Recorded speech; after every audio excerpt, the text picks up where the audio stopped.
In the last show, you got to see me pulling Milo apart. Now that's alright for an old bush mechanic, I'm pretty good at pulling things to bits. Not always so good at putting them back together, but hey, I've had my luck over the years. When it comes to the bits that you find right inside that truck, well, I want an expert to handle those. I was very lucky. I got hold of Alan Gray down at Terrain Tamer in Melbourne. Now, Alan's been working on Toyotas since they first came to Australia. There's just nobody around who knows them as well as he does. The first thing to look at is the gearbox. We overhaul the gearbox because of noise or the distance it's travelled, or in this case because of the work that Milo's been doing. We certainly need to have a full overhaul to make it reliable. First of all, we dismantle the gearbox and give everything a good clean and inspect it.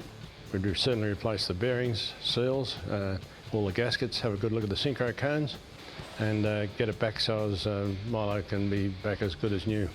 To complete the job, we'll overhaul the front and rear differentials, put new seals and bearings, and Ruthie's already done the wheel bearings, so the only thing left is the universal joints, and we'll replace those as well. Because there's so much work involved in overhauling the gearbox, we want it to last a long while, and so we would only use the highest quality parts.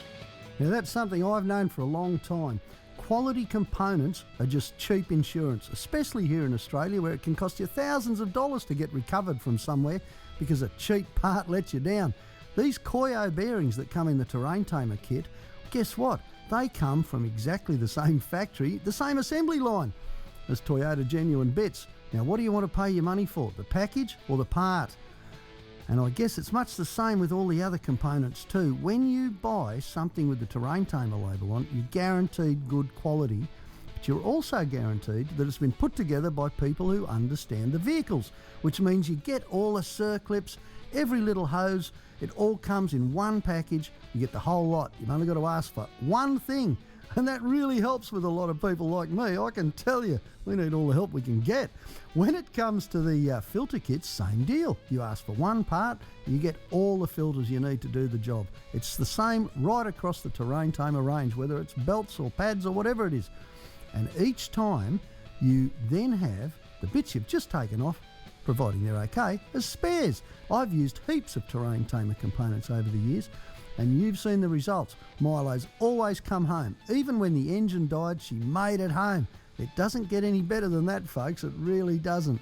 All right, well, next month, we'll have a look at the rest of this rebuild and see how Alan's getting along with the engine and all the other bits and pieces. I can't wait. And I can't wait to drive the rebuilt Milo either.